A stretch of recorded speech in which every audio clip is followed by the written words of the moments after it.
According to an ancient tale, Heraclitus became so misanthropic that he withdrew from the city where he lived, and then he lived on the hills outside. There he subsisted on wild plants, and this diet caused him to his body to get watery buildup or dropsy in his body from that diet. Then he returned to town and asked doctors if they could perform make a drought out of a rainstorm. They didn't understand this. They were bewildering by it. So Heraclitus supposedly took matters into his own hands.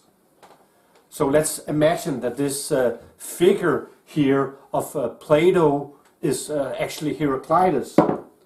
And here I have some of my kids' Play-Doh clay. Play-Doh. For Plato, get the pun. So what Heraclitus, he took matters into his own hands, and he went to the stables and he buried himself in cow dung.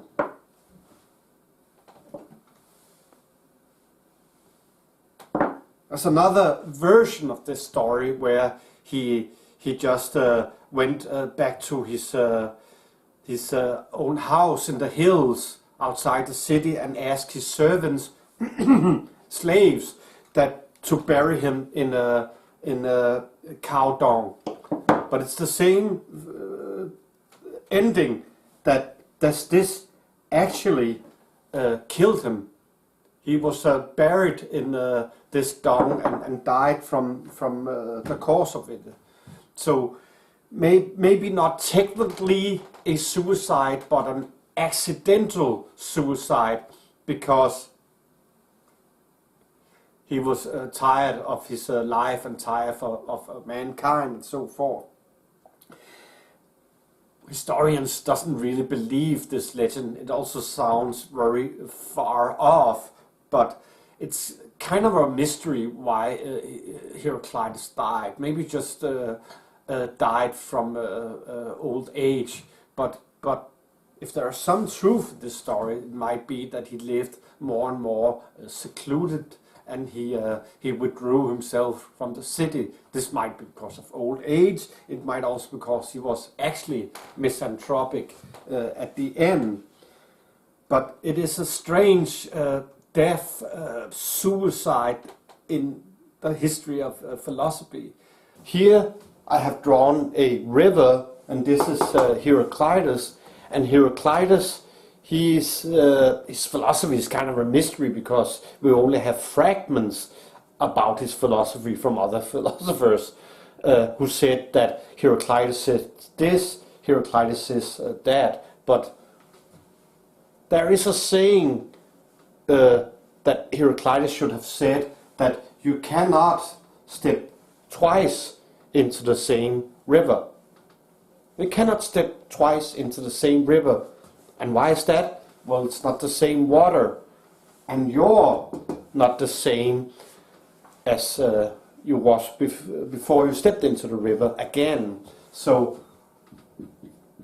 it's about change. Heraclitus' philosophy in a nutshell. It's about change, process, you can say, because from an A to an B, that nothing ever stays the same, really. It's also called pantarei in Greek, which means everything flows, everything changes. So this pantarei is everything changes. That's all that exists, is something that changes and changes and changes. That is Heraclitus' philosophy in a nutshell. Of course, it's also about other stuffs, but I'm not going to get into that here. But you know, you out there who watch all of my videos know that I'm into this process philosophy, which stems from Heraclitus philosophy. So this is what I'm gonna pull out from Heraclitus philosophy, that it's about this everything flows, that everything is in flux.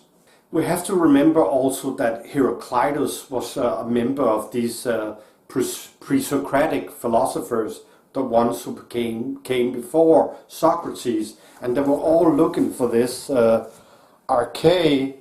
I don't know if you can see it here, this ancient substance.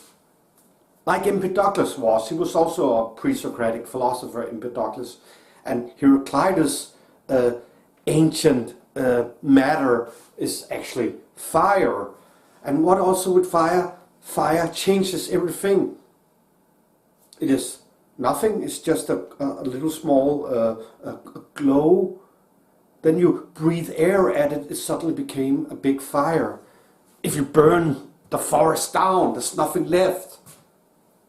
But it changes again afterwards. It comes up with new plants and it's a whole new forest. So fire is also a symbol of this change for Heraclitus in his arche. My name is Kasper René Johansen and I'm your YouTube philosopher. I hope you enjoyed this special video and I hope to see you in the next.